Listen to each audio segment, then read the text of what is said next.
Well, today I'm just grateful to hear your insight because I think I mentioned and when we were communicating back and forth that I have a little one who turns 1, and I'm an esthetician and I am battling with eczema for Ellison. And you know what I did when I was introduced to you? I immediately went to your website and I binge listened to all of those episodes that were on there. So it was so helpful. And I just want to say thank you for that because I think people, if they are dealing with eczema and they don't know where to start, I would say to go to your website and binge listen to those episodes. And immediately, what I did was a few things.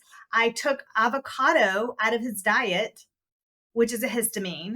And immediately I have some jojoba oil. No, excuse me, fractionated coconut oil. And then when I give him his bath, I put coconut oil all over him first. And then I put him in his bath. So those two things have helped me. So anyway, I just want to dive in. I'm so grateful for this episode. And I did want to tell people who are listening to this can apply if you're an adult too. So if you have eczema issues, it's not just for kids, right? No, absolutely not. All of my recommendations, aside from the extras like in the diapering and the nursing mamas, like I have a bunch of extras for that kind of stuff. But anyone, this is just, I mean, honestly, this is sound advice for anyone with an autoimmune condition or even, you know, anyone who's hoping to prevent an autoimmune condition. Honestly, a lot of this is like foundational, like what we honestly should be doing for healthy living. But when we're at the point of eczema, which is a clear sign that we're, our balance is so far out of whack, and then that there's just a higher concentration of people with eczema in that child population, and we're the ones in charge of those children. So yeah, most of my stuff, is centered around that kind of message and what we can do to help our kids. Now, did you grow up with eczema yourself, or you just experienced it straight with your children? No, thankfully I did not at all, and it just came about in this most random way, and I found myself 4 years ago. I just had my 3rd daughter, and she was born with eczema. Like, they gave me, the discharge papers when I left the hospital, and they said she had a neonatal rash, and it just kept getting worse and worse and worse. She was getting flakier and flakier and flakier, and, she was a newborn, right? Like, there's, like, a little bit of that to be expected, but then it just got worse and worse and worse, and then my 2-year-old at the exact same time just I mean, it was weird. It's like coming down with a cold. Like, it happened like that, Yeah, like, my overnight. cat. And it was like it looked like at first just this little, like, bite on the inside of her thigh, and then her whole body was just a itchy, rashy, bleeding mess, and it just from there kinda took over our lives, and I was forced to come up with a protocol to work our way out of it because, I took them to the pediatrician, as people do when you have sick children, and I was met with solutions, and they weren't even solutions, they were Band-Aids in the form of, like, topical steroids and bleach baths, and I just Oh, I wasn't. haven't heard that one. Oh, they said bleach baths? Oh my Mhm, gosh. mhm, and they said, "Go ahead, just throw everyone in there," because I said, "My 4-year-old bathes too, and she doesn't have eczema." Like, "Oh, it's fine, just put everyone in there," and I was like, "That sounds wrong to me," and I knew the toll that steroids could take and just any pharmaceuticals, and I guess, like, the reason, like, I knew my skin passed, like, I've never dealt with eczema, but after stopping birth control, and I know, like, your audiences might be TMI, but, like, your audience can handle it. Like, after doing that, then I got, like, adult acne at, like, 26, So it had never been an issue for me before, but from that, I had gone to, like, the dermatologist and the traditional routes, and I knew there you're met with, antibiotics and topical steroids and other chemicals, topically and internally, and so I just knew that wasn't the route that I wanted to go with my kids. I mean, my baby was literally 2 months old.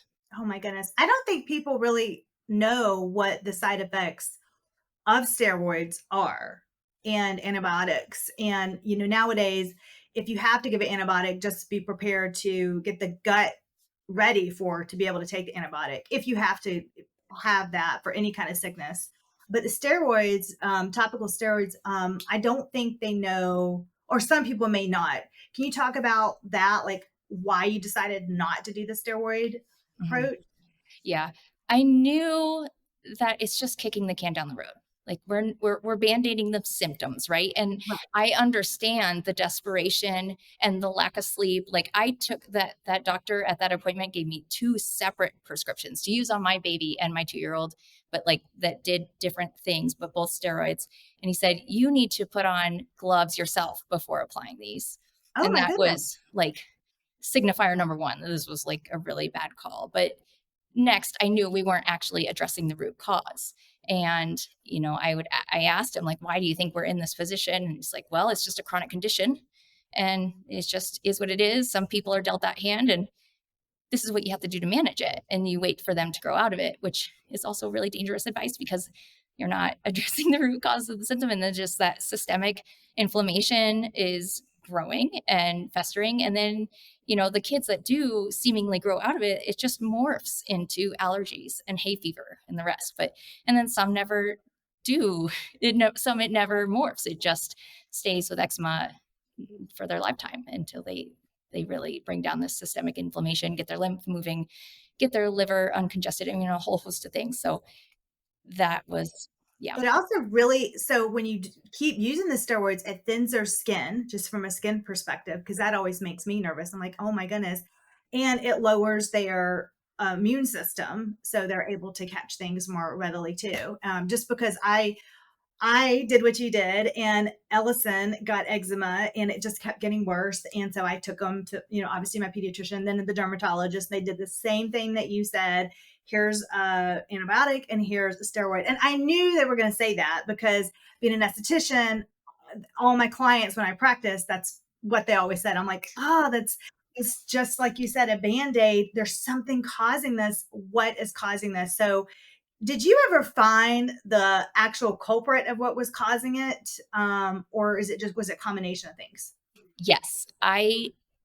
What I know to be true is eczema presents because of a lack of beneficial gut flora, right? Like, I mean, your immunity and everything that you just mentioned, your vitality and your just sense of health, holistic health in general, has to do with the diversity and the amount of good bugs versus bad bugs in your gut. And so for anyone experiencing eczema, they're they have a dysbiosis where the bad bugs are overrunning the good ones in their gut, and that's a problem. But that is really where it all starts, because then you have leaky gut, and then your immune system is on all the time, and then your histamine levels are elevated, and your mast cells are activated, and like it's a cascade of really wonderful symptoms that start to happen, but it starts there. You can't even imagine that it would happen to a 2-month old baby. You think that the child would need to be older, but you can be born with it. Like it can happen right away. Well, that's what really killed me. It was like, oh my goodness, why are my very young children presenting these issues? Like they should be so, yeah, like Healthy. Like, vital. And yes, exactly. And, you know, at the time, I even would have been considered like the healthy friend. I've always just done things that my family and friends scoff at. But looking back, I still ate a ton of processed foods at the time. And then unfortunately, like I was in the dental industry. I used to work as a dental assistant and then do OSHA seminars for dental professionals. So it was all about, cleaning and chemicals. And, in that environment, it's a really deleterious profession, unfortunately. Like there's just a lot of radiation, there's a lot of chemicals coming at you from every way. And so that's why I'm just thinking my third was born that way. And then, there's always like a lot of chemical assaults happening everywhere. And not to freak anyone out, there's a lot you can do. But that's why I just think you pass down your exposures. And I mhm. took a ton of antibiotics as a kid. I was a kid of the 80s. Like I grew up on Kraft macaroni and cheese, and like I can still taste that like Me pink. too. It's Good. delicious.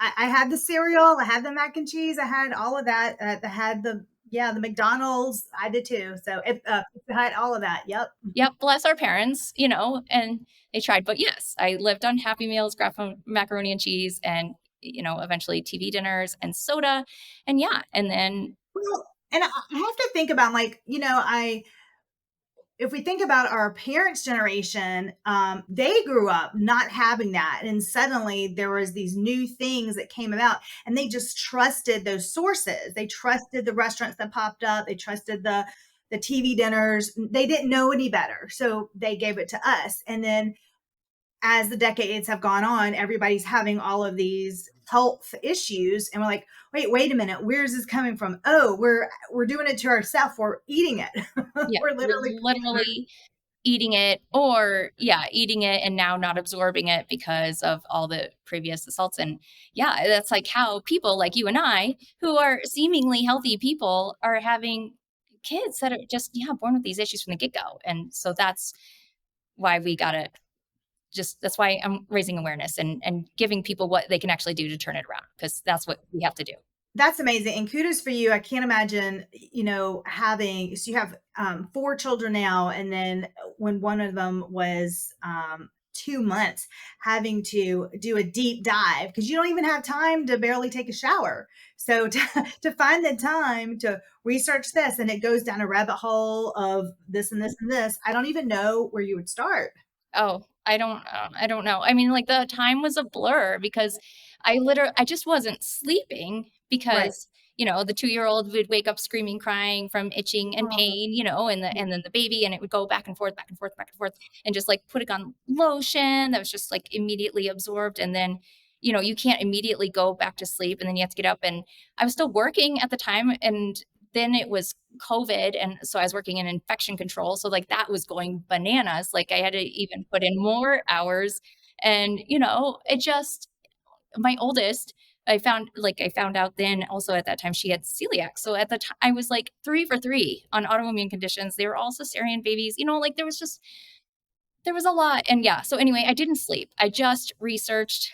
I have a master's in English literature for no reason. I've decided until now, it's just like, it just has made me a really adept researcher. And I read 27 million books by some very, very smart people and like pieced it all together. And then we also went to a lot of doctor's appointments and naturopaths and TCM and integrative pediatrician and the pediatrician and the hospital, like, and combining it all together into like a thing that wow. for real works. But yeah, Thank you I don't know. so much for doing that for all of us, because it is so much work. And by the way, it is so much money to be able to go to those, because when you're talking about naturopaths and things, that's not covered by insurance typically. So you're paying out of pocket, and it takes time because you're getting to the root of the problem. So I totally understand that. So for us to be able to have this knowledge and the snippets is just pure gold. So thank you so much. Yeah, thank So you. where do you think, if somebody's struggling with this, whether it's with their child or they're an adult with it, where should they start to look for, like, the root cause first? What should they do today? You start in the kitchen, like just start with the diet, nutrition, and especially with our kids, right? Like they're eating however many times a day and their tissues are growing and their cells are regenerating so quickly. And this is why I love working with kids because they can turn it around so fast, and they just haven't had the time on this earth to, disrupt themselves as badly like as we have. So once you get those things in place, you can. And if you're feeding them digestible, seasonal, like prepared properly food, Right. that's the most amazing place that you can possibly start. So avocados are a histamine, which, by the way, such a bummer because they're such a healthy fat, and they were so easy to give Ellison. And when I heard that, I was like, because I gave him avocado every single breakfast. Mhm. And then bananas surprised me. So I took those out too. And I'm wondering, like, when can I add those back in? Like, when are these foods able to be, because I still want him to have those foods, so they're temporarily out of his diet. Everything has to be cleared up, and when can I add these foods back in? Yeah. So what you're dealing with in those cases is histamine. And I have like 3 separate 2-week rotational seasonal diets within my plan, within my course that parents can just like lock and load. But we do include those foods like bananas and avocado. And to Oh, give you you do? peace, yes, because they are whole, real, nutritious food that they aren't so high in histamine, like in the way, like we do cut out fermented foods.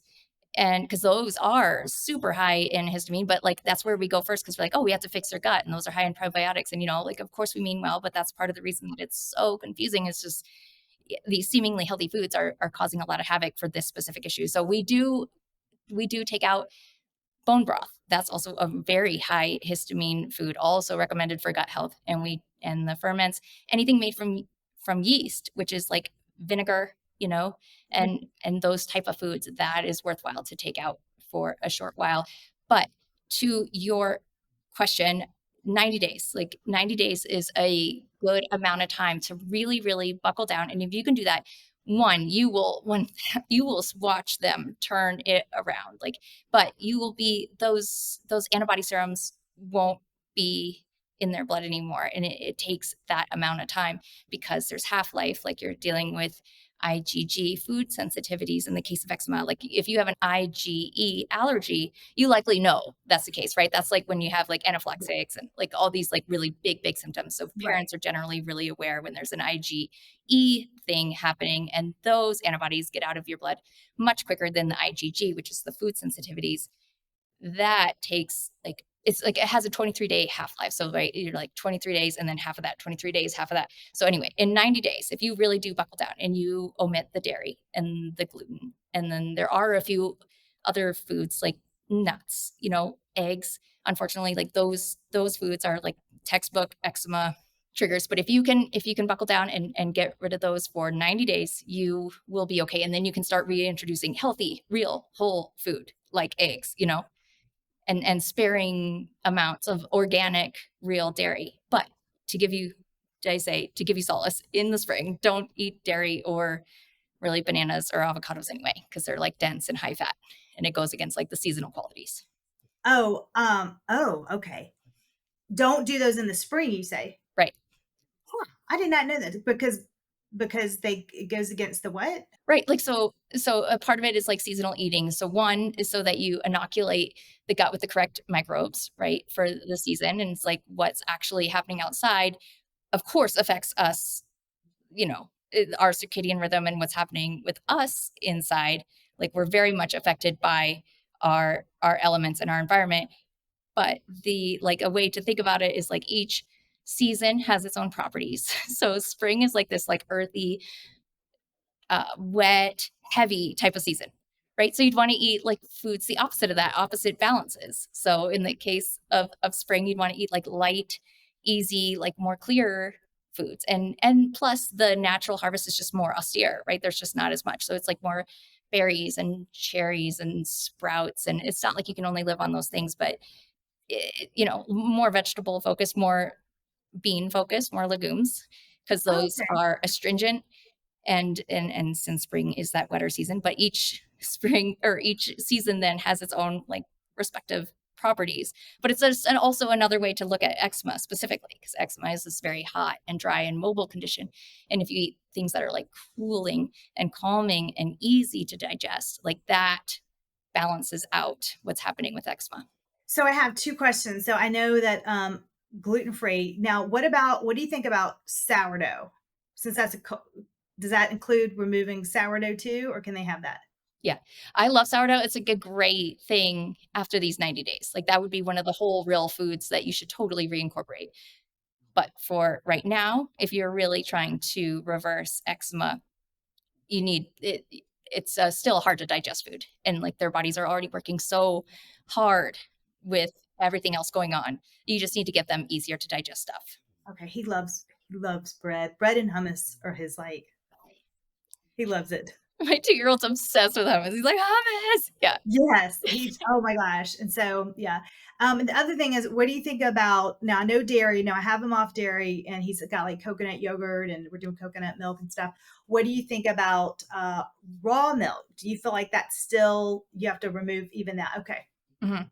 Yes, but when you do bring back dairy, totally make it raw and like so that it has those nutrients, and that's amazing. And it's there was a while that I was meeting this lady from the mountains. I live in Denver, and then like I met her halfway, and she had a goat farm, and I was getting her raw goat milk. Like I've done some crazy things. It just luckily like we don't do that anymore. But yes, it's worth it to go above and beyond and get those foods that grocery stores are legally not able to sell because it Did you has taste the I have not tried goat milk. Did you try it? honestly, no. I I wonder what that tastes like. I I have don't eat dairy myself, and to me, no. And also, I had to go through such a thing to get it that I didn't want to waste any on myself, you know? So what do you normally have, like, coconut yogurt and coconut milk, or is that what you normally have? Mhm. I mean, honestly, none of my kids sit around and drink milk. And I nursed them all for as long as I could, and I got that goat milk because I needed something else to, yeah, help her, and I didn't wanna do formula, but once they're over 1 and they literally, like, don't need that milk, like, I just don't think it's the best practice, right? Because you're not supposed to drink regular dairy milk, even for your dental health, like right before bed and things like that. It's still high in sugar, but just the way it's processed and the way the cows are fed and in general, it's just not really a healing food. I love how you mentioned that you have, like a program, a list of the foods. I want to get that list. So then I don't have to think about what can he have, what can he not have, because that's where I'm struggling right now. And I'm thinking, okay, I've listened to these episodes and okay, I've taken this away, taken that away, but then I'm like, what's he gonna eat? I don't know what to do. So I'm very grateful. And also for children who go to like preschool and things like that, or we're out and about, like I need to be able to give him things that can just he can easily eat and pick up himself. It can't be right now into parade or anything like that because he's got to be able to pick it up. So Yep. that's great. You have a protocol for that. Oh, yep. We've done it all. Like right now, my older ones are homeschooled, and I have a 4-year-old who was that newborn who would absolutely still be riddled with eczema if we let it go. And she goes to preschool and she brings her lunch and all the 10 snacks that you also have to bring every day to make through a day, and we make it like it just requires, honestly, a reframe. Like, it hardly is even extra work because you're already making their lunch, right? You're already having to put something together for their little, like, preschool or school age selves and all the snacks. And if you just take the Well, me initiative to make too. Like I'm trying to get to where, what he eats is what we eat. And I want us to, is that what you do? Like y'all, Yes. yeah, just make it a big batch all together. Oh, yeah. It's We so have much 6 easier. people in our family. Like, that's it. This is dinner. Take it or leave it, it's obviously, as a mom, like your first day, you're like, oh, okay, you can't make anyone like eat or sleep or poop, right? And so, Yeah. like, that's fine. It's my job to, buy and prepare healthy, nutritious food. And it's their choice to eat it. My 9-year-old often doesn't eat. I mean, dinner. Like, she's not starving. Like, and that's the thing. Nobody's going to starve. Your kids are never going to let themselves starve. What do you do? Do you have a meal prep day like on Sunday, or do you do that, or do you do meals every other day? I mean, for 6 people, that's a lot. I'm even struggling for 3, so I just would love some tips for Yeah. how to, or just for everybody in general. Yeah. Mhm. I, one, make a meal plan. This seriously takes me 10 minutes on Sunday right before I go to the grocery store, and my 2-year-old is there, and they're all there, like, quarreling. Like, it's not this serene sit down, like, let's have a think about this and map it all out. I map out 7 dinners. I In 10 alternate. minutes? Yes. And because Oh, wow. these are not gourmet, crazy, a million ingredient dinners. Yeah. It's like, what season are we in? Okay, this is spring. So we're doing a little more like vegetarian stuff, a little more bean focused stuff. But Like, what are honest, you having for dinner tonight? rice and cauliflower, That's it?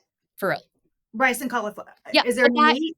no, no, Oh, because you aren't supposed to combine meat, animal protein, and like starch, like rice. oh, really? Yes. So that's a part of the digestible thing too, is like Oh my food gosh, I had combining. no I idea. know we aren't taught this, but like ancient cultures knew this. Like, they would husk the mung beans and the rice and all the things, right? Like, grain by grain by grain, and like so they could cook it and make it digestible. Like, just people inherently knew this long ago, all these things, and that you wouldn't eat like a steak with beans. They just don't go together. They're separate different kind of proteins. They're two completely different sets of digestive enzymes. And what ends up happening when you combine those is like some remains undigested in your stomach, and then it stays there and it ferments and it develops toxicity. And and round we go. So you're having, that's what you're having tonight. You're having rice and cauliflower. Right. And it's like we make it like a yellow cauliflower, and it's this mix of spices, and I don't measure anything. So it's usually like ghee and turmeric and cumin and coriander and some cinnamon. Like you just tossle it on, right? Okay. On these like Pyrex sheets. Okay. Or not even the sheets, just like the pans, the glass pans. So I literally map out, and it usually goes like carnivore, vegetarian, right? And you pair the carnivore things, like the animal protein things. So, right, in the spring, you eat like the lighter meats. So, yes, fish, yes, chicken, yes, turkey, that kind of stuff. Just not so much the red meats or like the really high fat stuff, which is okay, especially for our eczema friends, because that's like they're having some problems with fat assimilation as well. So, it's all good. So you just do that, and you do non-starchy vegetables go with like everything, right? So you incorporate non-starchy vegetables, but that's literally a pan of broccoli or Brussels sprouts or asparagus, like whatever is the in season veggie. Wash it, cut it up, put it in the pan to go into the oven to roast for an hour. Like it's very little hands-on time, right? And then I pretend that I am cooking for like a huge banquet like every single Yeah. night. Like I cook for 12, right? Every single night, because then we have enough for the next day lunch. Right. And then you just have to stick those same Pyrex pans in the oven in the morning before school. And yes, sometimes that means like, yeah, you're cooking burger at like 7 a.m., but it's okay. I have to ask this. So I don't know. I feel like as a mom, I would do that. Like I'll eat the rice and cauliflower. Now, getting my husband on board, ooh, taking away his meat, that is going to be a huge challenge. Or maybe he would just have meat on the side for himself. So, does your husband eat what you do, or does he add a meat to it, or how in the world did you get him on board? I have to know that. I mean, honestly, and he now sees this, like, he's like, "Oh my gosh, I'm sorry for being such a hindrance this whole time." Like, "Yeah, thank you. Well, that's kind of you to notice and say. How self-aware of you." But yeah, like, he's a very muscly, big, CrossFitty type of guy, okay? He is not like a skinny little vegetarian, sorry, not to stare none of that. But he he'd never eat this way. I didn't eat this way. This is not how he would live. And even his parents' house, like if we cook a animal protein meal, they're like, "Where's the meat? What are we doing? This isn't dinner. This was a nice appetizer. Where's the food?"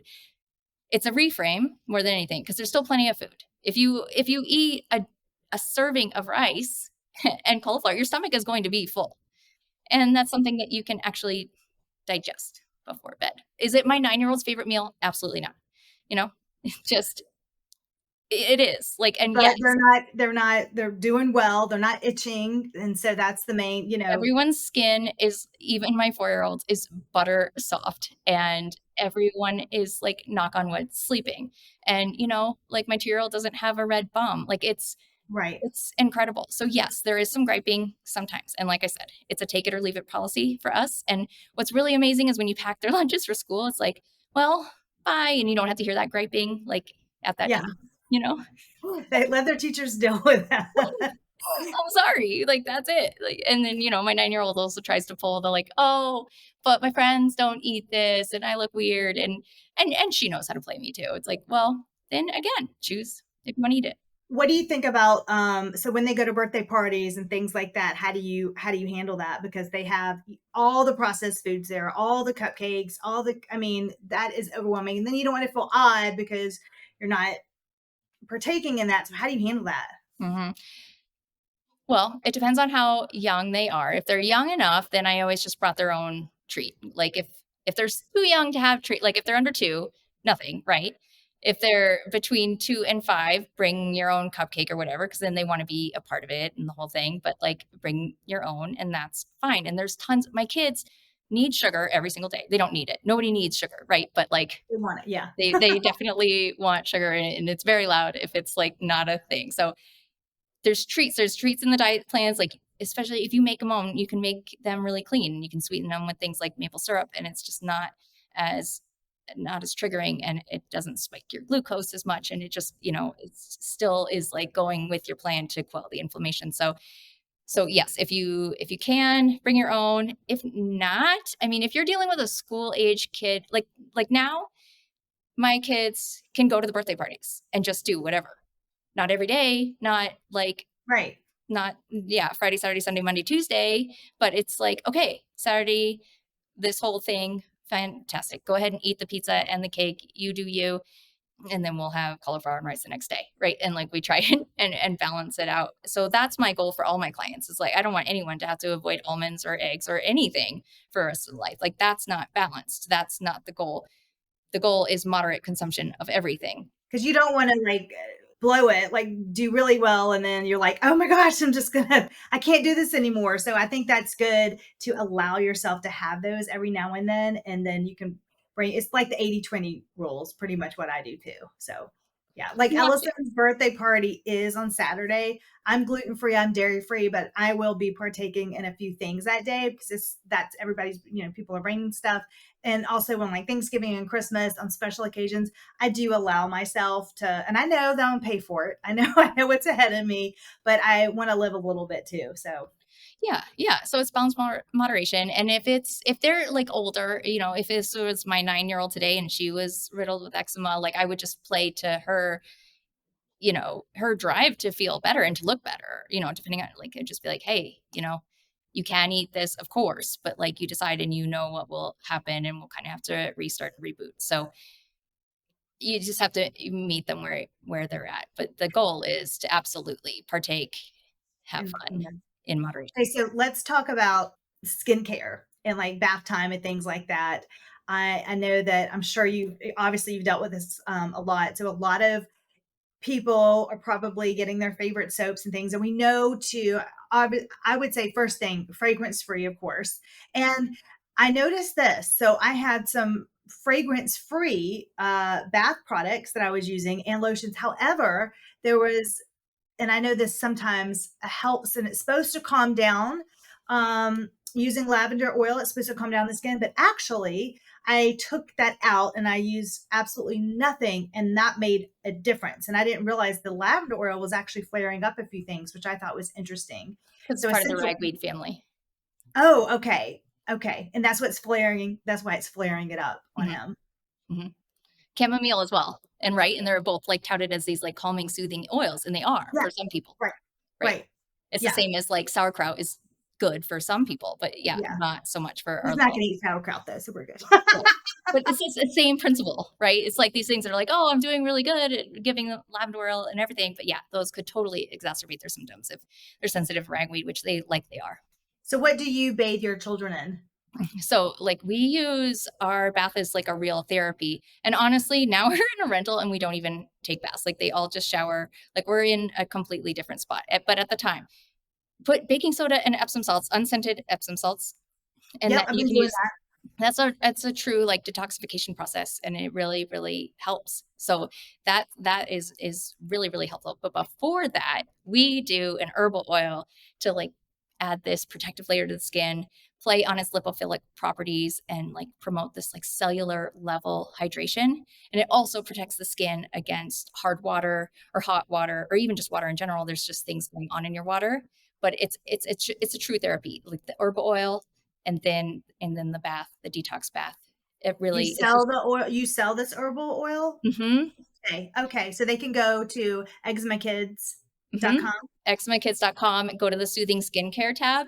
Okay. And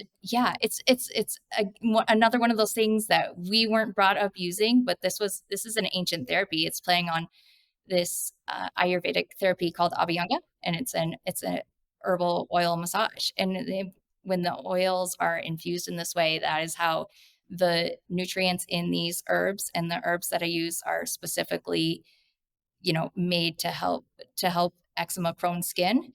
It really does. I mean, it's a therapy. Like it honestly helps reverse it, and it also helps them feel better in the moment. I want to tell people that, and I think I listened to this on your one of your podcast episodes, is that listen, it's not like this a long drawn out massage. Like when I say I put the coconut oil in him, he is on my lap. We are about to get in the bathtub, and I have to slather it on him real quick because he's wiggly and he's like doesn't want to do it. And I'm like, we're just getting it on really quick. Oh yeah. So I didn't know, does it have to set for a certain amount of time, or can I literally just put it on him and then put him right into the bathtub? No, ideal gold standard would be put this on lovingly, calm their nervous system. And some kids are into that, right? Yeah. And then let it sit for 10 minutes and then put them in the bath. That's the gold standard.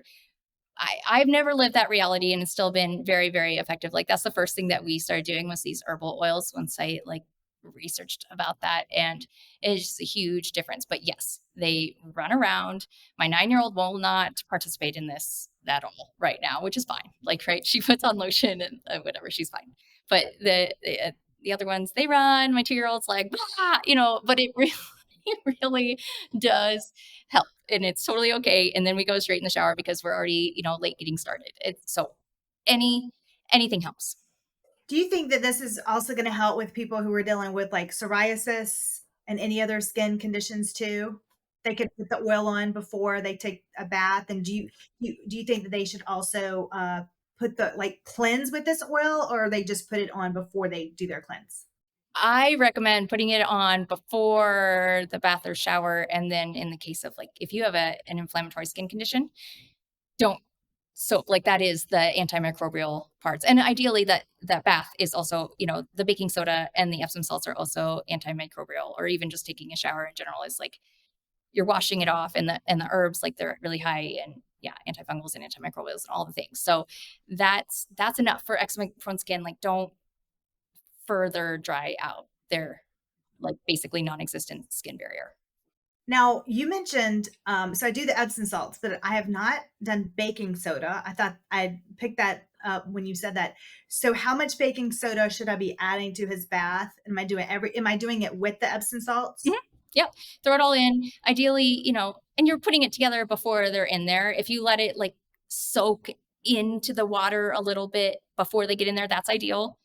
It absorbs pretty quickly, like dissolves pretty quickly in the bath water. But you're talking about like, and again, I don't measure anything. I get the huge bags. Both of these things come from Costco. It's like approximately a cup of Epsom salts and approximately, I don't know, half a cup of baking soda, or maybe even a fourth a cup. What's the baking soda doing? It's antimicrobial. It just like, how they put it in swim pools to like help clear it up. Oh, I didn't know they did that. Yeah. Well, like for the ones that choose not to use just insane amounts of chlorine, which most of them do, That's what I thought they did. most of them do, but it really does help with the staph, and it does help with detoxification. It like is absorbent, right? Like, I also clean my house with baking soda. I do too. I use baking soda even to rinse my vegetables off with vinegar, with vinegar. And I use baking soda all the time. So I love it. I'm very natural with my cleaning products. And I'm sure that's a part of it, like cleaning products, any kind of toxic or any like stuff for your laundry, anything like that is going to, of course, trigger the eczema. Right. And I know your listeners know this, and like anyone that comes to me, they're way past this, right? They're like, I haven't eaten like dairy and gluten for 2 years. Yes, we filter our water, and of course I don't buy Windex, and it's like, why are we still struggling? And so that's what we're doing. I love that you touched on that because yes, I think this is for people who, like when you said we're way past that, I've done all that. Like we're getting into the wow, rice and cauliflower stage. Do you know what I mean? Like I've never heard that. It's these details that we have to get into in the seasonal. I'm glad that you touched on this because this is very eye opening to me, and I just didn't know. And I'm after we're going to talk after this because I want to get that food list to know what to cook.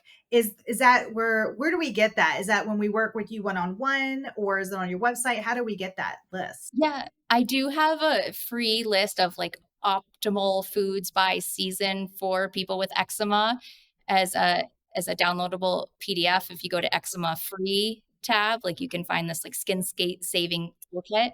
So that's there. And then yes, within the course, I have 3 separate diet plans. Like last night we had ribs and Brussels sprouts, like we eat chicken, right? Like it's not, it's not crazy. I'm not spending insane amounts of time in the kitchen, I think is like the number one. 2, I'm not spending like $10 million at the grocery store. We're just, Well, yeah, now we are. yeah, I mean, that's kind of true. Never mind.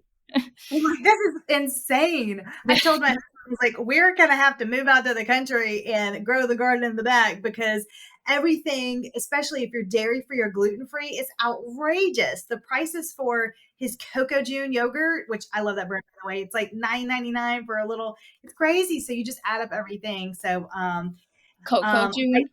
𝐂𝐤𝐢𝐬. Okay, so I also know every single processed food and like the ingredients in it. So that's got cassava in it, right? And so anyone who tells me that they're grain free or anything like following that kind of diet, like they're likely eating a lot of cassava. This is the next level of like taking. I make my own yogurt. You buy one of those little 𝐂𝐤𝐢𝐬 like glass bottles, right? This one that costs like what, $4.99 or something, or $3.99, right? And you just use a scoop in with a can of just plain coconut milk, and then leave that on your counter overnight in a mason jar. And then the next morning it's yogurt. So he can't have the cassava flour? Ideally not. Oh my gosh. I'm going to have to do this plan because I don't have time to figure all this out. I mean, this is just like, it gets to overwhelming. So I'd rather just download the plan. You've done all the work and then just use that plan. I want to just touch briefly back to the bath just because this is on my mind right now. So I'm going to add the baking soda in. I'm so excited. And then I'm going to get the herbal, is it a spray? It's like a spray. That's the oil. So It's oil. It's an oil. So it's in a pump bottle. A pump bottle. Okay. So and put that on. That's in jojoba oil, right? Because I love jojoba oil. Yeah, because you so know all about jojoba oil, and I'm That's sure your my listeners favorite oil actually. Yeah, awesome. So I'm sure all your listeners do too. I know a lot of people, I'm glad, like coconut oil works for a lot of people. It's antimicrobial and antifungal, but for some people it like dries them out further.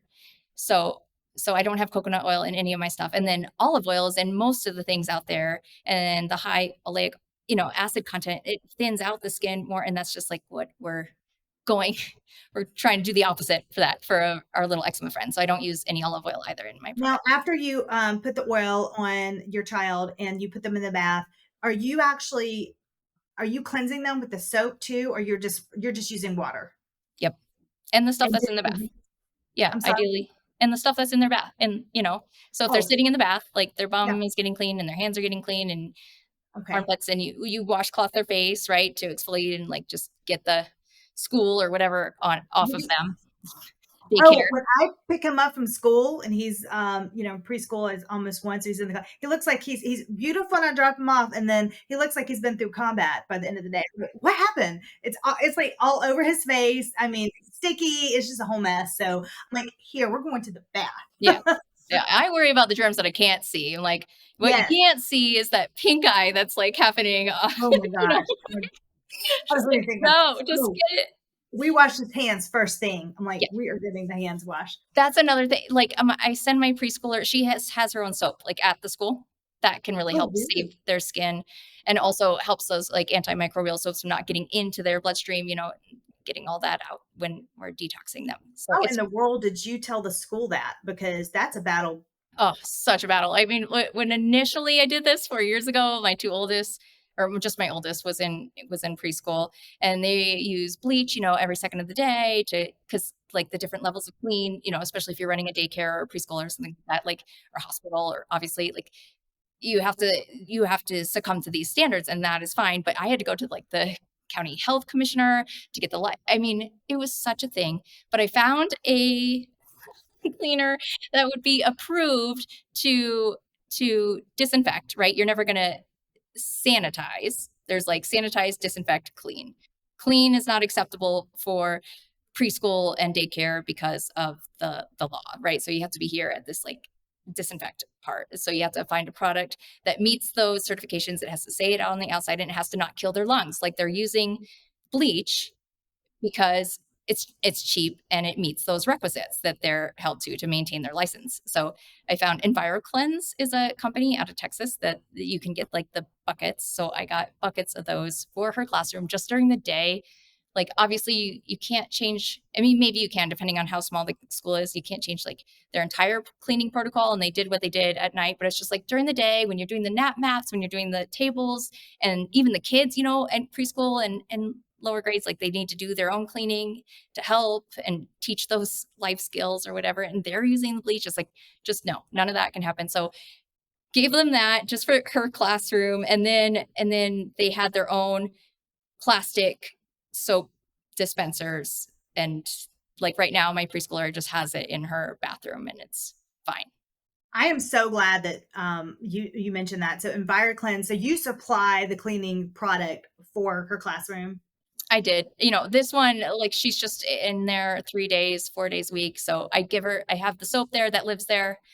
And that cost me like $2 a semester to maintain. And then, we just do what we need And to then do. you give them the EnviroCleanse, like a gallon of it to do. Okay. Because I think I'm in the same boat and I would need to supply that versus asking them to change. So I am so glad that you mentioned that. And I was thinking, gosh, they're going to be wiping the tables off and then he's going to be, I'm so clean here. I have all my, fragrance free everything. I use Branch Basics as my cleaner for everything. And then he's going to school and then he's getting all those toxins again. And then we're reversing the damage. So I'm in this struggle zone right now. So thank you so much. That is such an eye opener for me.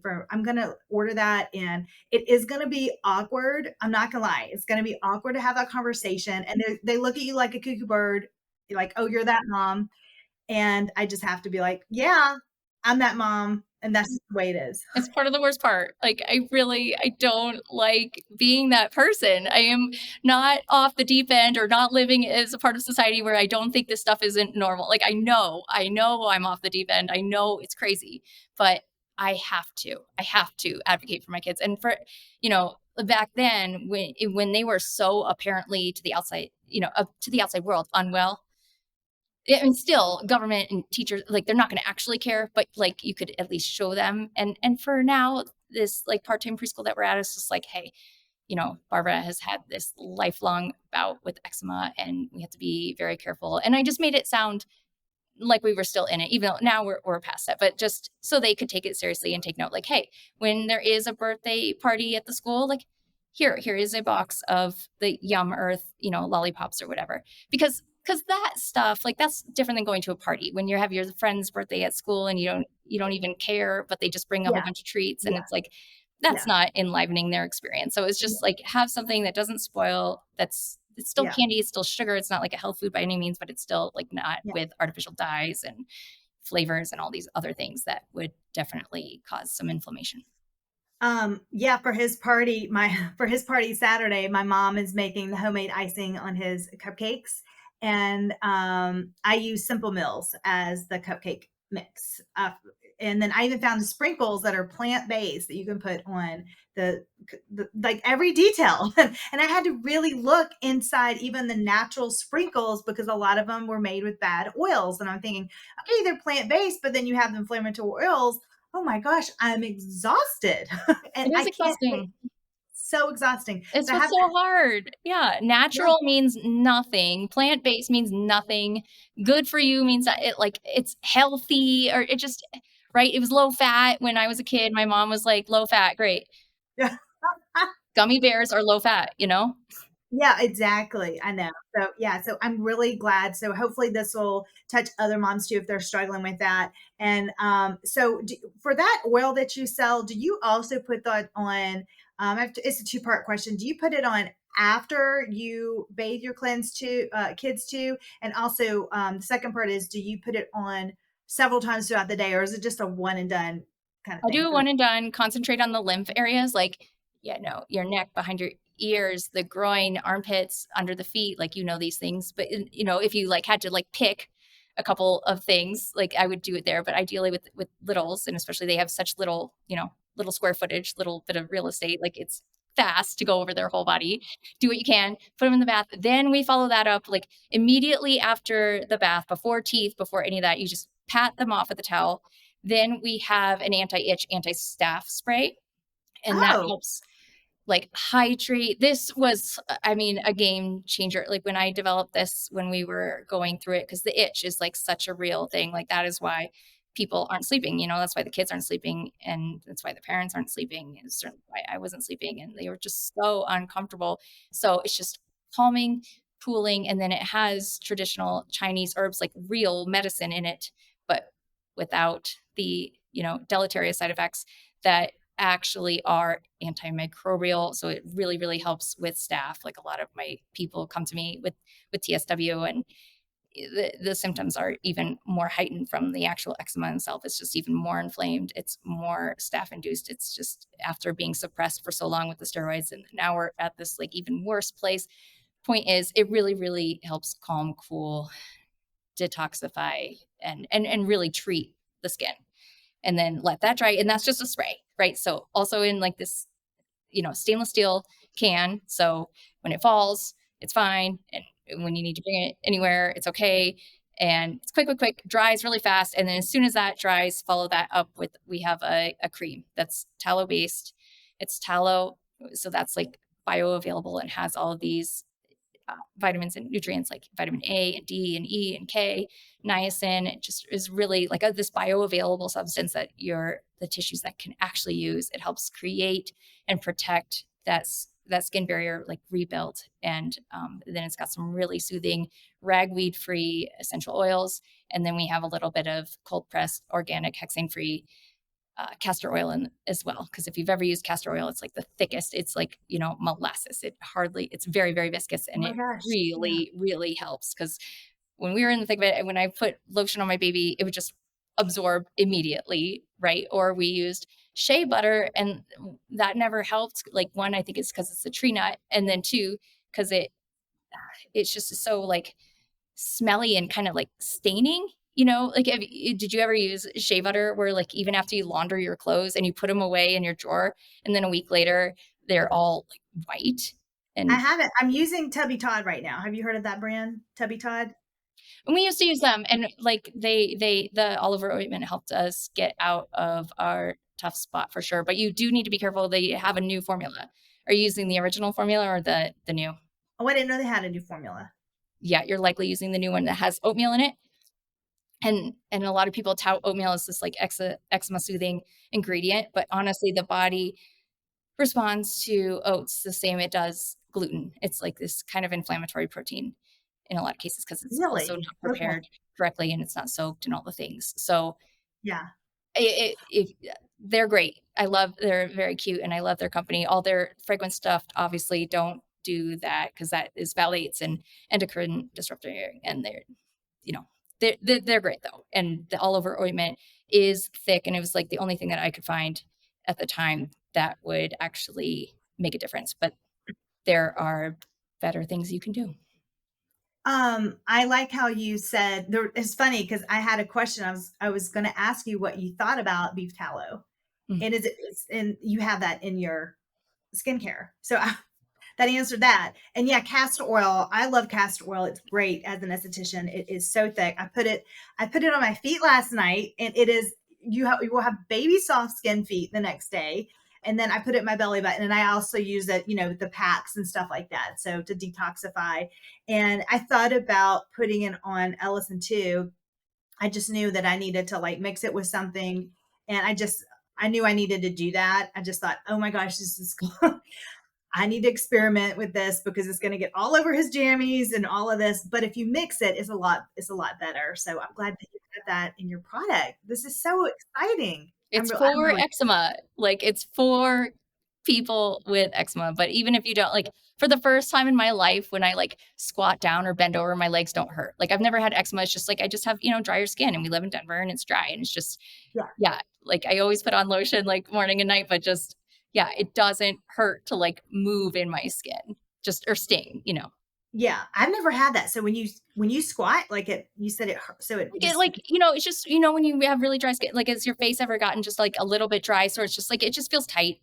luckily I am in South Carolina and we have like such humidity, so it's really nice. But yes, I'm also getting up there. I'm in my late 40s. So I also need to nourish my skin, and I don't cleanse my skin in the morning. I just let my natural oils and rub it in, just little tricks like that I do.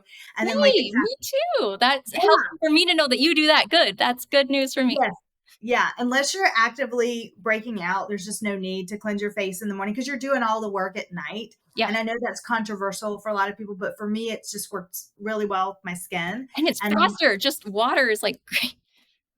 I just rub in. I use a product called One Skin, so I put my One Skin directly on, and I just use it right over my face as for adult brands. So yeah, well, this has been so helpful, and I want to share so people can work with you also directly. I think I saw that on your site too, because I was investigating you pretty heavily. I was like, oh, for me, I know this is. I'm asking all these questions. I want to answer them for everybody, but also just selfishly, I'm going through this, and I just need help with it. So I'm excited to know that there is a source out there like you that we can go to get help. So can people work with you one on one also? Yeah, absolutely. So if you wanted to just dip your toe in, we have the Skin Comfort Trio, and that's available on our website, eczema-kids.com/soothing skincare. And then we have a course, the Clear Skin Kids course. It's ideally a 90-day thing. You can come in as a DIY student, or you can come in as a VIP student, and there you get coaching and the whole skincare trio, plus a few other things like prebiotic tea and ragweed free pillow mist, like all these fun little goodies. But and then Voxer with me for 3 months. It's just, I want to 100% support you at whatever level you come in at, even our free Facebook group. I don't want kids to suffer in this way, and I don't want families to suffer in this way. And that's why I know it's my moral obligation to share these things because we suffered for far too long. I love how you have a free Facebook group too, so people can talk and they can feel like they can share with other parents out there too, or even for themselves. And again, yes, I've talked a lot about babies, but again, if you have any conditions as an adult, preteen, whatever your age is, this is going to help you. You've got to obviously look at the gut first. Now, if somebody is on steroids right now, what do you recommend? Do you recommend them continue on for a little bit until, or like stop today or order your product? I mean, what's the timeline here for that?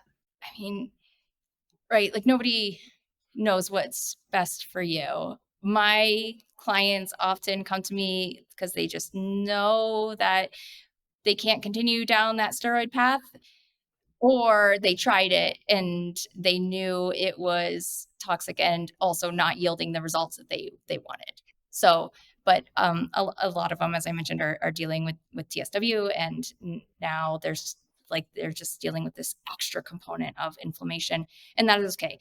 Point is, just wherever you are, start there. And my personal, I'm not a doctor. I'm not a doctor. Like, I am just a mama on a mission who has done extreme research in this sector of the world. And in my personal opinion, the least amount of pharmaceuticals, the better, because it's just not doing our little one's endocrine system and their holistic wellness any favors. Thank you so much for your just all your hard work and your research. And you can also, everybody who's listening, you can tune into your podcast and hear more stories, probably how you've helped other families and just your journey too. And I just want to say from a personal perspective, I mentioned at the beginning, I recommend to go to your website and just binge listen to those first 4 or 5 that are on there. Just kind of gives you a good starting point, and then download that freebie maybe. Is that what you recommend, or what do you think? Yeah, absolutely. Join the Facebook group. It's Eczema Solutions for Kids. And yes, the podcast is also called Eczema Kids, and I'm there every week. So yes, come take a listen. There's just things available for you no matter where you're at. But yes, the best place to start is right now. I know we're out of time, but man, I would love to know like your whole day. That's for another show. But 4 kids, podcast, running a skincare company, making healthy foods. You just finished your work. When did you finish? You finished your workout today, Oh, I did that this morning. I'm coming to you from the gym because I usually record in the car because we homeschool, and and you homeschool. those 4 kids are so loud, and my husband works from home, so I can't use the office, and I usually use the car. I just thought this was a little more reliable internet space, just making it work. And what workout did you do today? Are you um, CrossFit, or are you Pilates, or what do you do? oh, I alternate. Today I did half an hour. I do half an hour. I did half an hour on the Stairmaster, like listening to podcast because that makes me happy. And then on the other days, I do. I'm really into this app called Exponential, right? Is like spelled with an X, exponential, and they have like bar and kettlebells and yoga and all these things that are just like immediate. You don't have to log in every time. And it's just quick, like 20 minutes or 30 minutes, and you can do kind of whatever kind of workout you want. So I do those as well. That's awesome. Oh my goodness. Yeah, I did it right before the podcast today. I do 𝐂𝐲𝐢𝐬 𝐬. She has this series called Iron. So I'm into my weights right now. And so I just did it was quick 20 minutes, but I'm so sore right now. I can't move. That's But I feel amazing. Then you're changing. That's incredible. I had a C-section, so I'm still trying to get my body back. So, yeah, but 4, woo, can't even imagine. Me and you So, both. I've had 4. It's okay. I know. I try and just like embrace it. I don't know if I'll ever get there, but I'm just glad I'm in the place now that I can take that time, initially in the morning and like work out. Like when we were in the thick of this, I did not have that bandwidth capability or energy because I was up all night. So, I just want to get people to a place where they can take care of themselves because I know any mom that's listening to this is just really concerned for her kid. Their children. Yeah. Yeah, absolutely. Well, thank you again for coming on the show. And it has been a pleasure. Thank you. Thanks so much for having me. Ever tried to hydrate your skin, but your skin still feels dry? I have a skin secret to tell you about that is underrated. These additions to your skincare routine are rich in antioxidants and minerals. I want to share with you 5 ways to add this inexpensive hydration method. It's going to keep your skin soothed, protected, and instantly hydrated, and is my free gift to you. It's my hydration boost guide. Plus, it's in a beautiful seafoam color palette as I want it to look pretty hanging up. So grab today. Oh, and it's free. The link to this is in the show notes. You're 1 click away from instant hydration and knowing how to take care of your skin. And you're welcome.